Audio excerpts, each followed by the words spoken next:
আমি কোকৰাঝাৰ জিলা বিহু আৰু বৈশাগু উদযাপন কমিটিৰ ইয়াত প্ৰগ্ৰাম অৰ্গেনাইজ কৰাৰ ইয়াত মই পাৰ্টিচিপেট কৰিছোঁ। বহুত ভাল লাগিল। মোৰ ফালৰ পৰা সকলোকে কোকৰাঝাৰৰ চবেই ৰাইজৰ মই মোৰ ফালৰ পৰা ৰঙালী বিহু আৰু বৈশাগুৰ শুভেচ্ছা জনাবলৈ বিচাৰিছোঁ।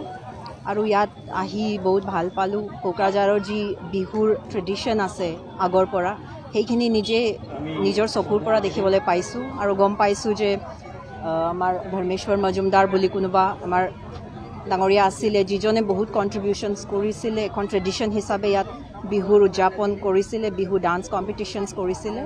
আৰু আশা ৰাখিছোঁ যে কমিটি যি কাৰেণ্ট কমিটি আছে তেখেতে সেই ট্ৰেডিশ্যনটো কণ্টিনিউ কৰি ৰাখিব আৰু যেনেকৈ এখন বহুত ভাল কম্পিটিটিভ হেল্ডি কম্পিটিটিভ স্পিৰিটত লৈ চব অনেক বিহু গ্ৰুপছ আহি ইভেন বাগুৰুম্বা গ্ৰুপছ আহি দেখিবলৈ পাইছোঁ। তেখেতসকলে চবেই একেলগে মিলি কম্পিটিশ্যনছ কৰে আৰু আমি আজি ইভিনিঙত ইয়াত মুকলি বিহু হ'ব, যাত গোটেই অসমৰ পৰা যিমানখিনি প্ৰফেশ্যনেল ডান্সাৰ্ছ আছে তেখেতসকলৰ গ্ৰুপো আহিব।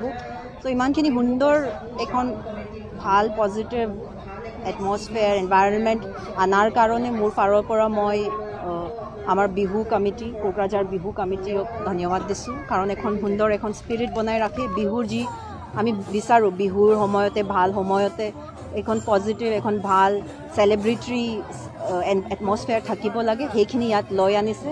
এইটো দেখি বহুত ভাল পাইছোঁ। Thank you. ৰাইজে মিলি 67তম ৰঙালী বিহু পালন কৰিছোঁ, আৰম্ভ কৰিছোঁ। আজি আমাৰ পুৱাৰ কাৰ্যসূচী ইতিমধ্যে সমাপ্ত হৈছে আৰু এই আমাৰ সমূহ অসমবাসীলৈ আমি বিহুৱলীয়া ওলগ জনালোঁ। আৰু আমাৰ এই 3 দিনীয়া কাৰ্যসূচী আছে। অহাকালি আৰু পৰহি আমাৰ এই 20 তাৰিখে আমাৰ শেষ হ'ব। আমি বিভিন্ন জনজাতিৰ কৃষ্টি কলা সংস্কৃতিক সামৰি পেলাই আমি ৰঙালী বিহু উদযাপন কৰিছোঁ। আৰু এই সদৌ শেষত সমূহ অসমবাসী ৰাইজক পুনৰ মই বিহুবলীয়া সম্ভাষণ জনাই এই আমাৰ বক্তব্য ইমানতে সামৰিলোঁ।